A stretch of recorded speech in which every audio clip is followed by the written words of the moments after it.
Acuérdense que ya habíamos visto las demostraciones que se refieren a ángulos y segmentos y les había mencionado que lo primero que debo de hacer es escribir las hipótesis. Una vez que escribí las hipótesis, debo de escribir todos los conceptos relacionados a esas hipótesis. O sea, cada hipótesis va a tener su respectivo concepto.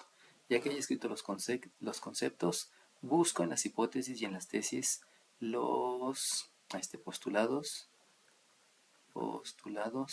de la suma, ya sea de ángulos o de segmentos. Habíamos dicho que los postulados de la resta no existen porque no son evidentes. Después de los postulados sabemos que hay que hacer la sustitución. Les había explicado que sustituyo los datos en las fórmulas. También les había dicho que los datos son los que tienen igual y las fórmulas son las que tienen operaciones. Y una vez que hice la sustitución, entonces viene la propiedad transitiva,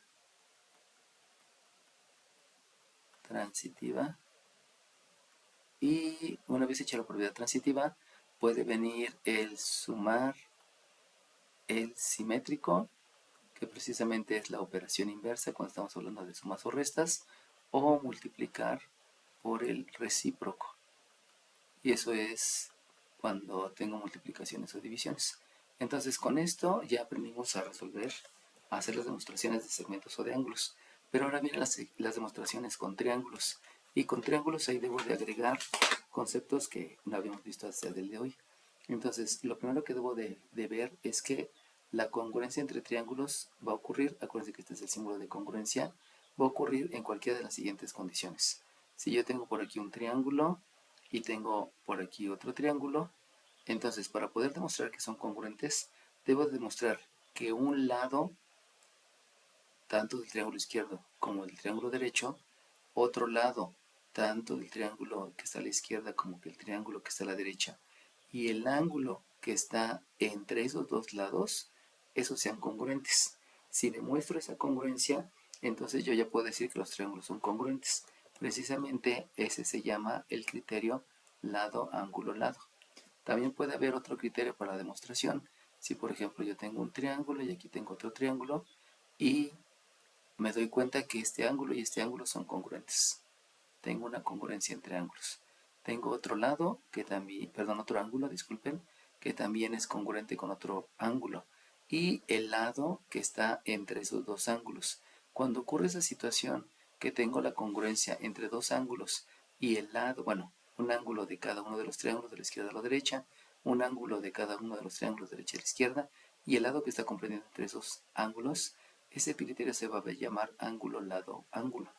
Y por último, para poder demostrar la congruencia con triángulos, lo otro que puedo hacer es si logro que los tres lados sean congruentes, o sea que si un lado del lado izquierdo y un lado del lado derecho, y también el otro lado del triángulo de la izquierda y el otro lado del triángulo de la derecha, y el otro lado del triángulo de la izquierda y el otro lado del triángulo de la derecha, logra ser congruentes, ya utilizo el criterio de congruencia lado, lado, lado.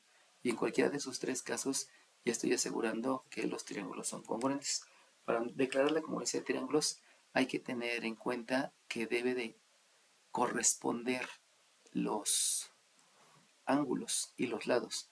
Entonces, si yo digo que este es ABC y entonces yo digo que este es DEF, entonces para declarar la congruencia yo tendría que decir que el triángulo que comienza con A va a ser congruente con el triángulo que debe de ser el que corresponde al otro triángulo.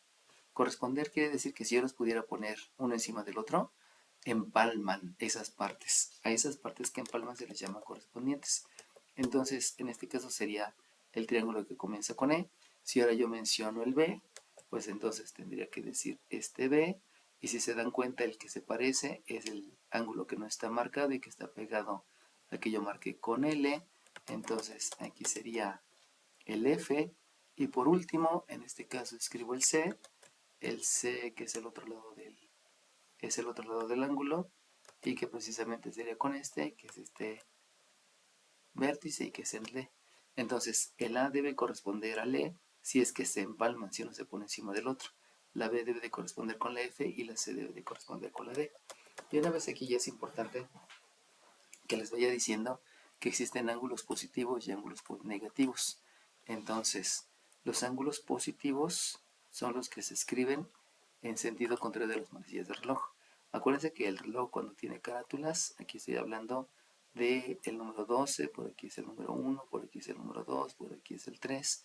Y entonces este es el sentido de las manecillas del reloj, porque va de acuerdo a la numeración. Continuamos por aquí con 4, por aquí está el 5, por aquí está el 6. Y entonces esto es el sentido de las manecillas del reloj cuando estoy siguiendo la secuencia de los dígitos, así como la aprendimos en aritmética. Pero cuando estoy hablando del sentido contrario a las manecillas del reloj, tendría que ir en orden descendente, o sea, del 12 al 11 al 10. Este es el sentido contrario a las manecillas del reloj. Eso quiere decir que todos los que sean en sentido del reloj van a ser ángulos que se van a declarar como negativos. Y cuando yo los nombro de acuerdo al sentido contrario de las manecillas del reloj, van a ser ángulos que yo voy a considerar como positivos. Generalmente siempre se van a declarar en sentido contrario de las manecillas del reloj. Ahorita no es apremiante hacer la declaración de esos ángulos, pero sí es importante que lo sepamos, sobre todo ahora, porque ya estamos manejando que los triángulos, cuando yo los declare, debe de haber una correspondencia entre los lados. También puedo mencionar que este lado es correspondiente con este lado, debido a que están ocupando la misma posición y están entre los ángulos que son correspondientes. Lo mismo ocurre con los otros lados. Este lado también corresponde con este lado, si es que yo los estoy empalmando. Y por último, este lado va a corresponder a este lado. Y lo mismo ocurre con las otras figuras.